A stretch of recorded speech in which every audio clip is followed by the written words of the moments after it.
I'm excited about this generation who is running after Jesus. They're tired of the old religion. They're tired of the old wonky stuff. They want it clean. They want it pure. They want it real. And they want to have Jesus real, and they want to have discipleship real. Tell me what my responsibilities are. Help me learn, help me grow, and then send me out to go out into all the world and make disciples and change this world. Listen to this scripture. Psalm 24.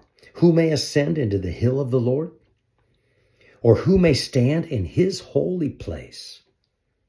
He who has clean hands and a pure heart. This is the Jacob generation. Hallelujah. Those who seek him, those who seek his face. Guys, run after God. Seek him. Get discipled and go make disciples and change the world.